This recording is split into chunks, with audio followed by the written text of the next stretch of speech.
저는 올해 65이 됩니다. 평생 한 사람만 바라보며 살았는데 그 사람이 먼저 세상을 떠난 지 어느덧 3년이 흘렀습니다. 처음 1년은 아무것도 할 수가 없었고 두 번째 해에는 겨우 밥을 먹고 잠을 자는 것만으로도 하루를 버텼습니다.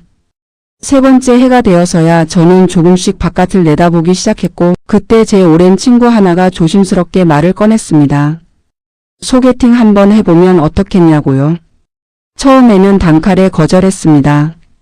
이 나이에 무슨 소개팅이냐고 그게 말이 되는 이야기냐고 손을 내저었습니다. 그런데 친구는 포기하지 않았고 한 달이 지나고 두 달이 지나도 틈만 나면 같은 이야기를 꺼냈습니다. 상대방도 비슷한 처지이고 그냥 차 한 잔 마시는 자리라고 아무 부담 없이 그냥 사람을 만난다고 생각하면 된다고 했습니다. 저는 결국 어느 흐린 가을날 오전에 그 자리에 나가게 되었습니다. 솔직히 말씀드리면 그날 아침 거울을 보면서 웃음이 나왔습니다. 이 주름 가득한 얼굴로 이 흰 머리카락으로 누구를 만나러 간다는 것인지 스스로도 어이가 없었습니다. 옷도 3번을 갈아입었습니다. 너무 차려입으면 어색하고 그냥 편하게 입으면 성의가 없어 보일 것 같고 결국 무난한 남색 점퍼에 깔끔한 바지를 입고 나섰습니다. 카페에 먼저 도착해서 기다리는데 심장이 두근거렸습니다. 이게 무슨 감정인지 한참을 생각했습니다. 설렘인지 두려움인지 아니면 그냥 낯선 상황에 대한 긴장인지 저도 몰랐습니다. 그렇게 앉아서 창밖을 보고 있는데 상대분이 들어오셨습니다. 저보다 2살 아래라고 했는데 단정하고 차분한 인상이었습니다. 인사를 나누고 자리에 앉으면서 처음 몇 분은 둘 다 말이 없었습니다. 커피를 주문하고 날씨 이야기를 하고 어디서 오셨냐는 이야기를 하면서 조금씩 분위기가 풀렸습니다. 그러다가 상대방이 먼저 물었습니다. 자녀가 몇이냐고요? 저는 2이라고 했고 상대방도 2이라고 했습니다. 그러면서 자녀들이 이 만남에 대해 알고 있냐고 물었습니다. 저는 잠깐 망설이다가 모른다고 했고 상대방도 웃으며 자기도 그렇다고 했습니다. 그 웃음 하나로 분위기가 훨씬 가벼워졌습니다. 그 다음에 나온 질문이 인상 깊었습니다. 요즘 하루를 어떻게 보내시냐고 물었습니다. 그 질문이 참 좋았습니다. 뭘 좋아하냐거나 취미가 무엇이냐는 것보다 훨씬 따뜻하게 느껴졌습니다. 저는 아침에 일어나서 동네 산책을 하고 텃밭을 조금 가꾸고 오후에는 책을 읽거나 뉴스를 보며 지낸다고 했습니다. 상대방은 고개를 끄덕이면서 자신은 아침마다 절에 가서 1시간쯤 앉아 있다가 돌아온다고 했습니다. 마음이 그게 제일 편하다고요. 그 이야기를 들으면서 저는 이 사람이 내면이 정돈된 사람이라는 느낌을 받았습니다. 화려하거나 활발하지 않더라도 자기 하루를 스스로 채울 줄 아는 사람이라는 것이 느껴졌습니다. 시니어 만남에서 이게 얼마나 중요한지 저는 그날 처음 깨달았습니다. 젊었을 때는 상대가 얼마나 재미있고 활동적이냐를 봤는지 모르지만 이 나이에는 그 사람의 하루가 어떤 색깔인지가 훨씬 중요하게 느껴졌습니다. 그 다음 질문은 건강에 관한 것이었습니다. 딱히 예의 없는 질문이 아니라 진심으로 어디 불편한 데는 없냐는 식으로 물었습니다. 저는 무릎이 좀 안 좋다고 했고 상대방은 혈압약을 먹는다고 했습니다. 이 대화가 이상하게 들릴 수도 있겠지만 그 자리에서는 전혀 어색하지 않았습니다. 오히려 솔직하게 느껴졌고 서로 꾸밀 생각이 없다는 것을 확인하는 것 같아서 편했습니다. 밥은 어떻게 드시냐는 이야기도 나왔습니다. 혼자 챙겨 드시냐고요? 저는 대충 먹는다고 했고 상대방은 아침만큼은 꼭 제대로 차려 먹는다고 했습니다. 혼자 살면 밥을 대충 먹게 되는데 그게 결국 몸과 마음 모두 무너지는 시작이라는 것을 배웠다고 했습니다. 그 말이 가슴에 남았습니다. 자기 자신을 돌보는 방식을 이미 알고 계신 분이라는 생각이 들었습니다. 2시간이 훌쩍 지났습니다. 마지막에 상대방이 물었습니다. 다시 만나면 어떻겠냐고요? 저는 잠깐 생각하다가 괜찮겠다고 했습니다. 집으로 돌아오는 길에 이상하게 마음이 가벼웠습니다. 뭔가를 기대해서가 아니라 오랜만에 나 자신이 살아있는 사람처럼 느껴졌기 때문이었습니다. 누군가와 마주 앉아서 내 하루를 이야기하고 상대의 하루를 들었다는 것만으로도 그날은 충분히 좋은 하루였습니다. 그날 이후 저는 생각이 많이 바뀌었습니다. 소개팅이라는 것이 젊은 사람들만의 것이 아니라는 것, 그리고 이 나이에 누군가를 만나는 것이 부끄러운 일이 아니라는 것을요. 오히려 이 나이에 만나는 사람과의 대화는 젊었을 때보다 훨씬 솔직하고 훨씬 깊고 훨씬 현실적이었습니다. 서로를 꾸미거나 포장하려는 마음이 없었고 그냥 있는 그대로의 사람을 보여줄 수 있었습니다. 그것이 이 나이 만남의 가장 큰 장점이라는 것을 저는 그날 처음으로 알았습니다. 그날 이후 저는 두 번째 만남을 앞두고 처음과는 다른 감정을 느꼈습니다. 첫 번째 자리가 그냥 낯선 사람과의 어색한 자리였다면 두 번째는 조금 알게 된 사람과 다시 마주 앉는 자리였습니다. 그 차이가 생각보다 컸습니다. 기대가 생겼다는 것, 그것이 저를 조금 긴장하게 만들었습니다. 두 번째 만남은 점심 자리였습니다. 상대방이 조용하고 깔끔한 한식집을 골라왔는데 그 선택 하나에서 이미 이 사람의 배려가 느껴졌습니다. 시끄럽지 않은 곳, 이야기가 잘 들리는 곳, 음식이 자극적이지 않은 곳. 나이 든 사람을 만나는 자리라는 것을 자연스럽게 생각한 것이 분명했습니다. 저는 그 점이 마음에 들었습니다. 밥을 먹으면서 이야기가 더 깊어졌습니다. 첫 번째 자리에서는 서로의 하루를 이야기했다면 두 번째 자리에서는 서로의 과거가 조금씩 나왔습니다. 상대방이 먼저 말했습니다. 남편과 사별한 지 5년이 됐다고 처음 2, 3년은 정말 아무것도 못했다고요. 그 이야기를 들으면서 저는 말없이 고개를 끄덕였습니다. 굳이 위로의 말을 찾지 않았습니다. 그냥 들었습니다. 그것만으로 충분하다는 것을 이 나이가 되어서야 알게 되었습니다. 그러면서 상대방이 물었습니다. 혼자 지내면서 가장 힘든 순간이 언제냐고요? 저는 솔직하게 답했습니다. 아플 때라고요. 감기가 걸려서 누워있을 때, 무릎이 아파서 걷기 힘들 때, 그 순간이 제일 외롭다고 했습니다. 혼자라는 사실이 그럴 때 가장 크게 느껴진다고요. 상대방은 자기도 똑같다고 했습니다. 밤에 갑자기 몸이 안 좋을 때 물 한 잔 떠다 줄 사람이 없다는 것이 그렇게 크게 다가올 수 없다고 했습니다. 그 대화를 하면서 저는 깨달았습니다. 이 나이에 누군가를 곁에 두고 싶다는 마음은 결코 외로움을 참지 못해서가 아니라는 것을요. 그것은 지극히 자연스럽고 인간으로서 당연한 감정이라는 것을요. 젊었을 때는 사랑이 설레고 화려한 감정이었다면 이 나이의 감정은 훨씬 조용하고 훨씬 실질적입니다. 곁에 있어줄 사람, 밥 한 끼 같이 먹을 사람, 아플 때 알아줄 사람. 그게 전부이면서 그게 전부가 아닌 것입니다. 두 번째 만남에서 나온 질문 중에 가장 기억에 남는 것이 있었습니다. 앞으로 어떻게 살고 싶으냐는 것이었습니다. 무엇을 하고 싶냐, 어디를 가고 싶냐는 식의 질문이 아니라 어떤 하루를 살고 싶냐고 물었습니다. 저는 잠시 생각하다가 답했습니다. 아침에 일어나서 창문을 열었을 때 맑은 공기가 들어오고 밥을 먹을 때 맞은편에 누군가 앉아있고 저녁에 잠들기 전에 오늘 하루 괜찮았다는 말을 나눌 수 있으면 그걸로 충분하다고요. 상대방이 잠시 말이 없었습니다. 그러다가 조용히 말했습니다. 자기도 딱 그 정도를 원한다고요. 더 많은 것도 더 특별한 것도 아니라고요.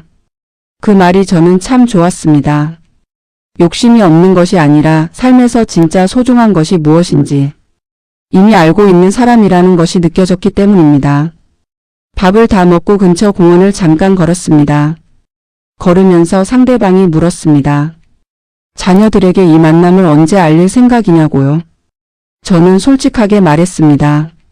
아직 잘 모르겠다고, 아이들이 어떻게 받아들일지 두렵다고요. 상대방도 같은 마음이라고 했습니다. 자식들이 걱정할까봐 혹은 서운해할까봐 아니면 이상하게 볼까봐 그게 가장 신경 쓰인다고요. 그 이야기를 나누면서 저는 시니어의 만남에서 자녀 문제가 얼마나 큰 변수인지를 새삼 느꼈습니다. 우리 세대는 자식을 먼저 생각하도록 평생 살아왔습니다. 그 습관이 이 나이가 되어도 쉽게 바뀌지 않습니다. 내가 행복해지고 싶다는 마음보다 자식들에게 짐이 되지 않겠다는 마음이 더 앞서는 것입니다. 그래서 시니어의 연애는 시작부터 혼자 짊어져야 할 것들이 너무 많습니다. 그날 헤어지면서 상대방이 말했습니다. 서두르지 말자고, 천천히 알아가면 된다고요. 저는 그 말이 참 고마웠습니다. 뭔가를 결정해야 한다는 압박이 없고 그냥 이 만남 자체를 즐기면 된다는 느낌이 들었습니다. 집으로 돌아오는 버스 안에서 창밖을 보다가 저도 모르게 입꼬리가 올라갔습니다. 이상한 일이었습니다. 오래된 심장이 다시 뛰는 것 같은 느낌. 까맣게 잊고 살았던 감정이 아주 조금 살아나는 것 같은 느낌이었습니다. 저는 그때 생각했습니다. 이 나이에 느끼는 설렘은 젊었을 때와는 다르다는 것을요. 폭풍처럼 몰아치는 것이 아니라 아주 잔잔한 물결처럼 옵니다. 크게 요동치지 않지만 분명히 느껴집니다. 그리고 그 잔잔함이 오히려 더 오래 갑니다. 젊은 날의 감정이 불꽃이었다면 이 나이의 감정은 은은하게 오래 타는 숯불 같은 것이었습니다. 화려하지 않아도 그 온기가 진짜라는 것을 몸이 먼저 알았습니다.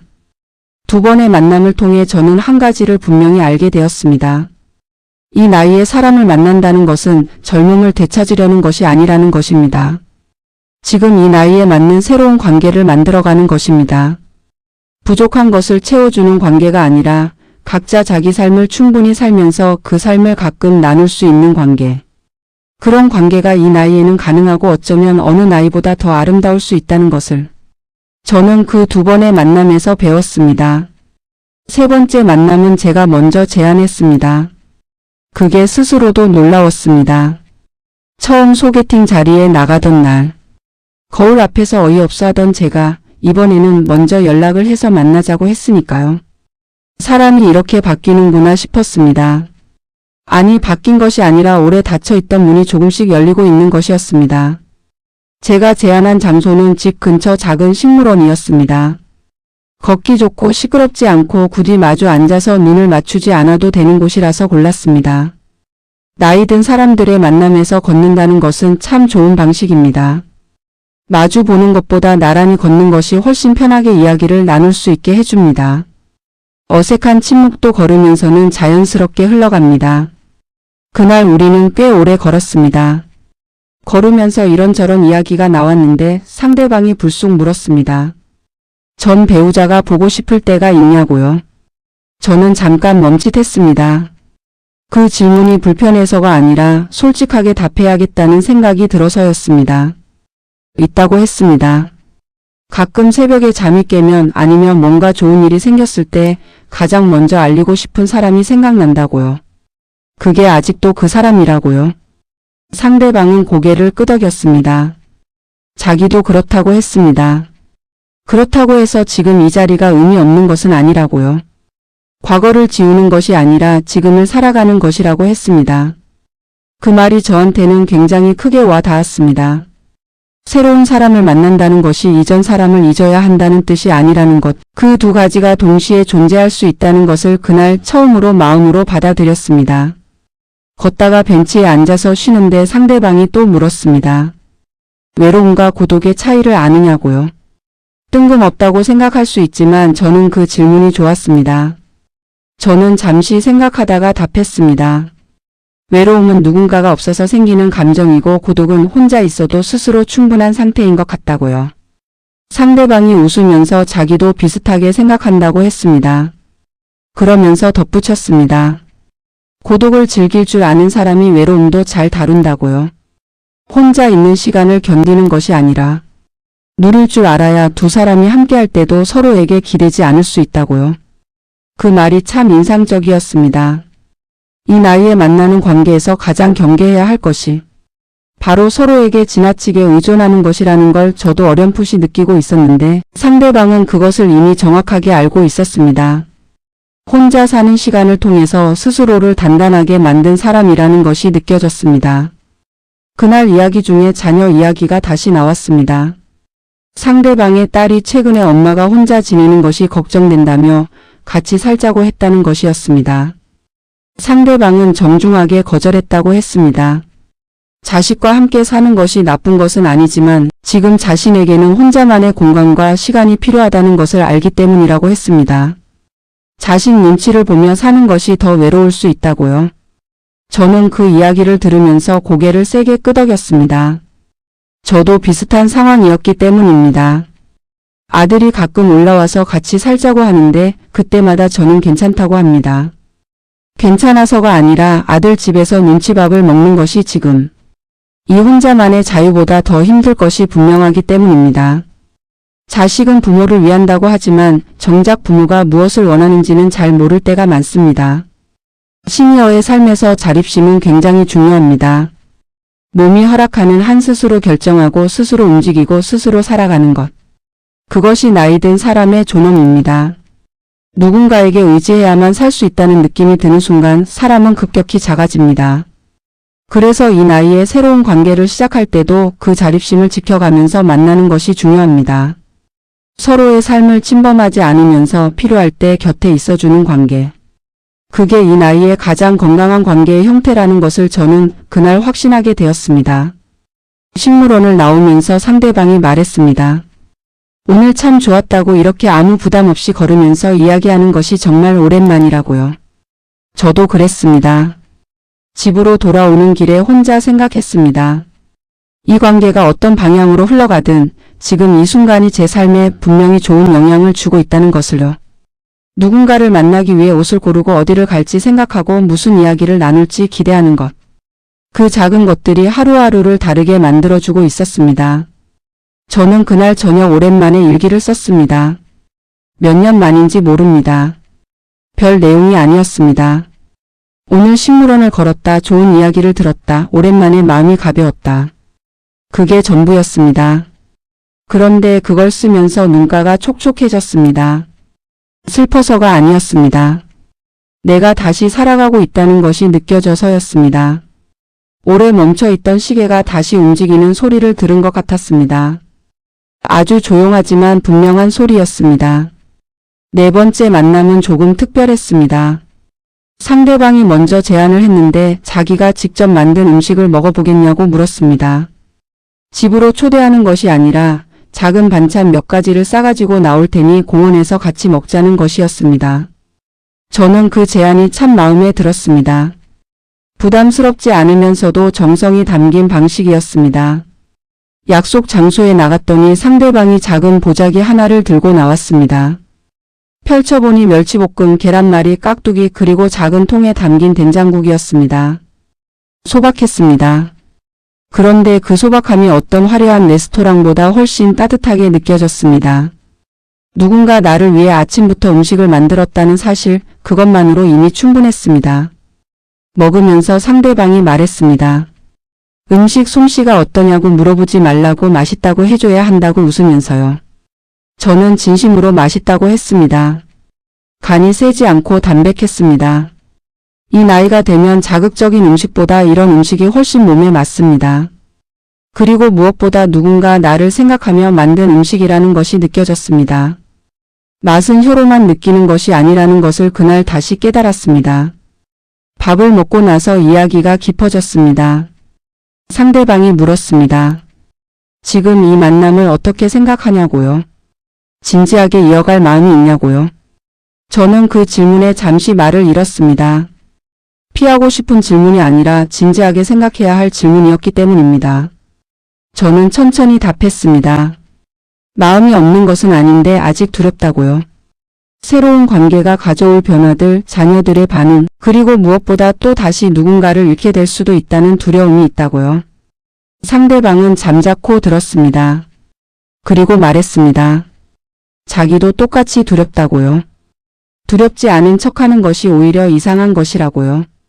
이 나이에 새로운 사람을 마음에 들이는 것은 용기가 필요한 일이라고 했습니다. 그런데 두려움 때문에 아무것도 하지 않으면 남은 시간을 그냥 버리는 것과 같다고도 했습니다. 그 말이 저한테 묵직하게 다가왔습니다. 남은 시간이라는 표현이 마음에 걸렸습니다. 우리 나이가 되면 시간을 다르게 느낍니다. 젊었을 때는 시간이 무한한 것처럼 느껴졌습니다. 실패해도 다시 하면 되고 놓쳐도 또 기회가 오고 아파도 나으면 된다고 생각했습니다. 그런데 이 나이에는 다릅니다. 시간이 유한하다는 것을 몸으로 압니다.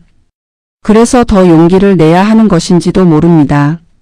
남은 시간을 두려움 속에 낭비하기에는 우리에게 주어진 시간이 너무 소중합니다. 그날 이야기 중에 상대방이 자신의 이야기를 더 꺼냈습니다. 남편이 떠나고 나서 한동안 자식들한테 모든 것을 기댔다고 했습니다. 아들 집에 가서 몇 달을 지내기도 하고 딸한테 매일 전화를 하기도 했다고요. 그런데 어느 날 아들 며느리의 표정에서 무언가를 읽었다고 했습니다. 말은 안 했지만 부담스럽다는 것이 느껴졌다고요. 그때 상대방은 결심했다고 합니다. 자식한테 기대지 않겠다고 내 삶은 내가 살겠다고요. 그 결심 이후에 상대방은 혼자 여러 가지를 배우기 시작했다고 했습니다. 동네 복지관에서 요가를 배우고 스마트폰 사용법도 배우고 주말에는 성당에 가고 틈틈이 책도 읽었다고 했습니다. 처음에는 억지로 나갔지만 나중에는 그 시간들이 진짜 자기 것이 되었다고요. 그렇게 2, 3년을 보내고 나니 혼자서도 하루를 충분히 꾸려갈 수 있는 사람이 되어 있었다고 했습니다. 저는 그 이야기를 들으면서 이 사람이 대단하다는 생각을 했습니다. 무너질 만한 상황에서 스스로를 다시 세운 사람이라는 것이 느껴졌습니다.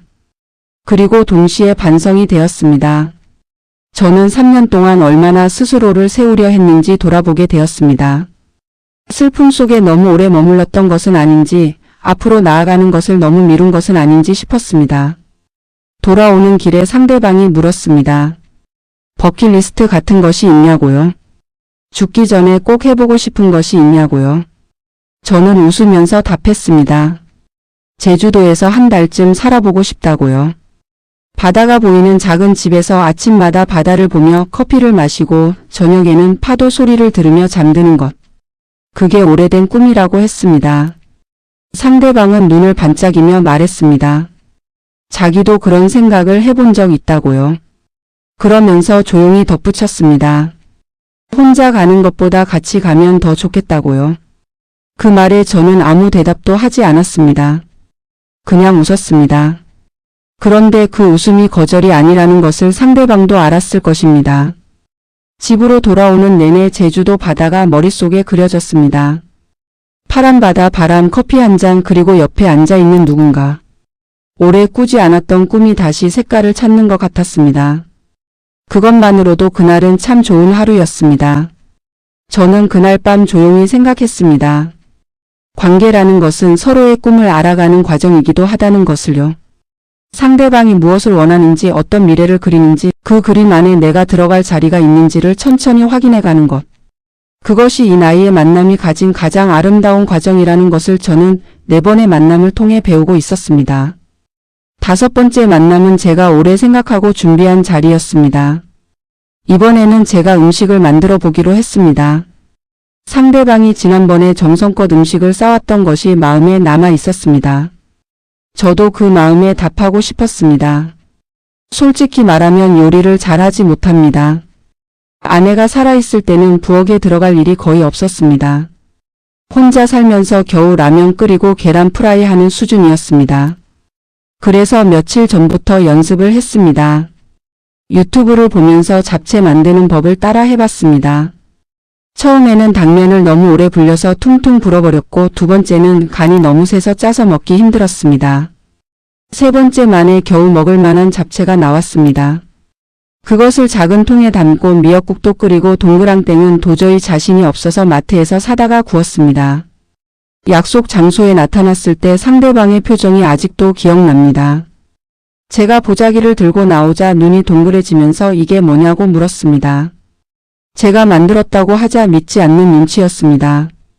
먹어보더니 잡채가 맛있다고 했습니다.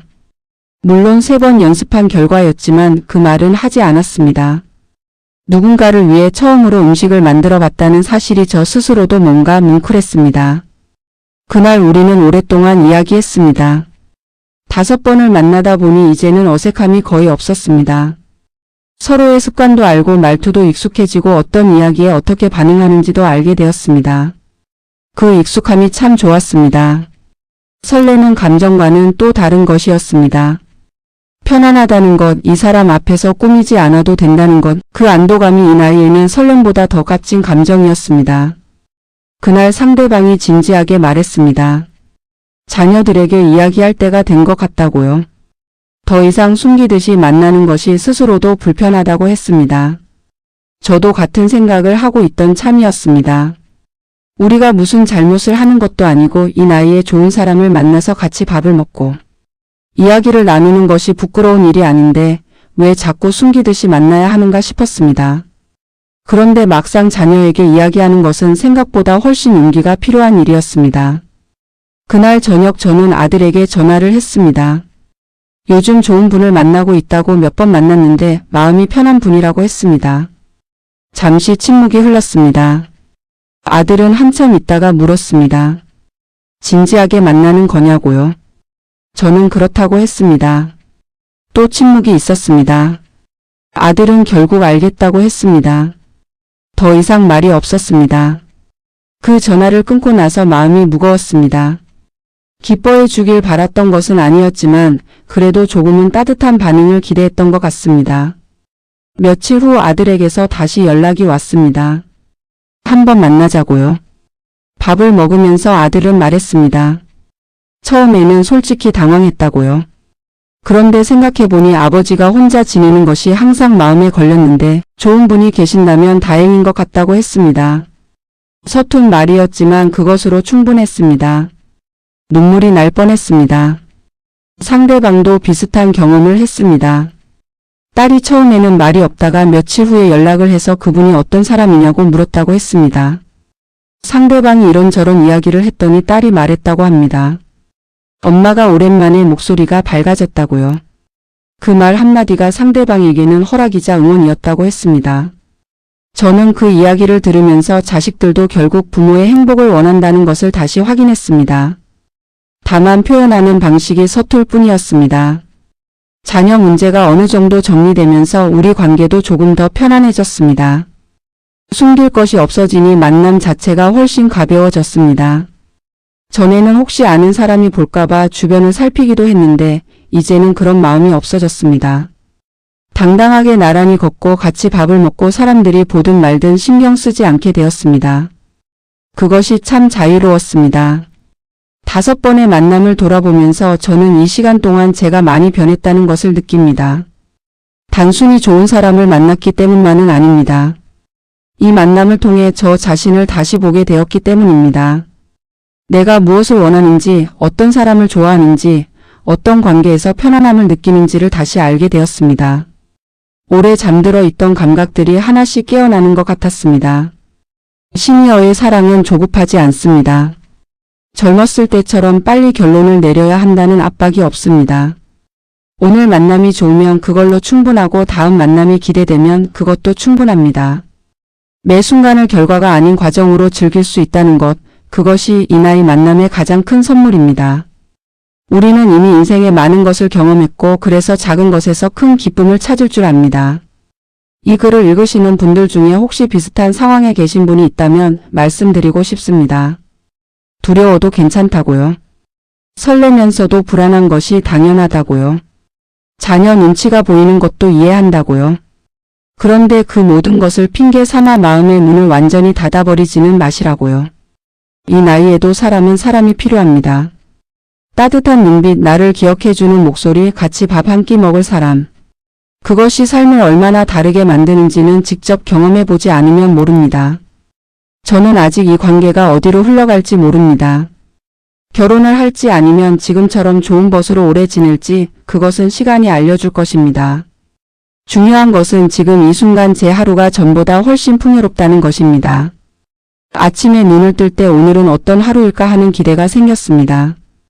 그것만으로도 이 만남은 제 삶에 충분히 값진 것이 되었습니다. 늦었다고 생각할 때가 가장 이른 때라는 말이 있습니다.